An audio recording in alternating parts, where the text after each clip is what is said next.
Germany का एक बयान ये आया है कि वो अब जो है सऊदीया के लिए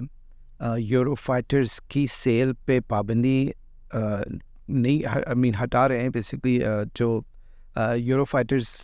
सऊदीया को चाहिए और जर्मनी ने उस पर पाबंदी लगाई थी कि जब तक, और वो पाबंदी उस बेस पे लगी थी कि जब 2018 के अंदर सऊदी जो कौंसलेट है इस्तांबुल के अंदर, उसके अंदर जमाल खशोगी को उन्होंने मारा था। तो उसके बाद से जर्मनी ने पाबंदी लगाई थी कि हम जो है एडवांस्ड वेपनरी जो है यूरोप से सऊदीया को नहीं बेचेंगे। लेकिन अब उन्होंने ये बयान दिया कि हम ये पाबंदी हटा रहे हैं और हम अलाउ करेंगे कि यूएस को ये कि यूरो फाइटर्स भी मिले, और IRST एक मिसाइल सिस्टम है वो भी जो है सऊदीया को दिया जाए, बेसिकली बेचा जाए। और उसकी उन्होंने ग्राउंड ये बताया कि हमें जब से ये 7 अक्टूबर के बाद से ये गज़ा के अंदर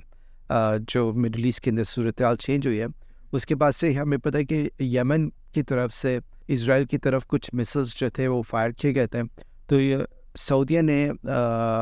जर्मनी कह रहा है कि सऊदीया ने वो यूरो फाइटर्स जो हैं वो इस्तेमाल किए थे ताकि वो जो मिसाइल्स हैं वो इज़राइल तक ना पहुँचें। तो उन्होंने कहा था कि ये हमें पेशरफ लगे कि जो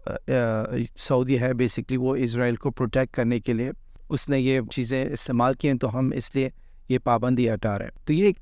बहुत बड़ी लाइक आप कह लें कि वो है 180 डिग्री उनका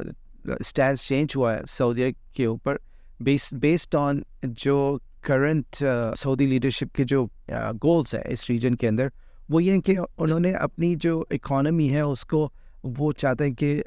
ऑयल बेस से शिफ्ट होके बाकी चीज़ों में थोड़ा सा एक्सपैंड करें। उसी सिलसिले में हमें याद है कि पिछले 6 महीने पहले एक G20 समिट हुई थी यहाँ पर न्यू दिल्ली के अंदर। तो उससे जो एक प्रोजेक्ट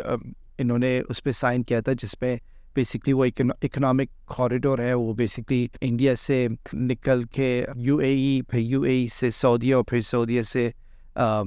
इज़राइल तक, और फिर इज़राइल से जो है यूरोप तक एक इकोनॉमिक कॉरिडोर के ऊपर बात हुई थी। तो इस तरह से वो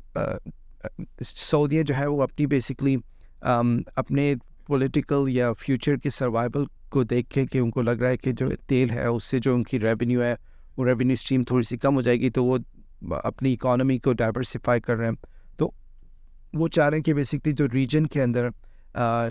जो इकोनॉमी स्ट्रांग है उसमें इंडिया भी है, उसमें इज़राइल भी है, तो उनके साथ साथ उनकी जो है वो ताल्लुकात बढ़े। तो ये एक पॉइंट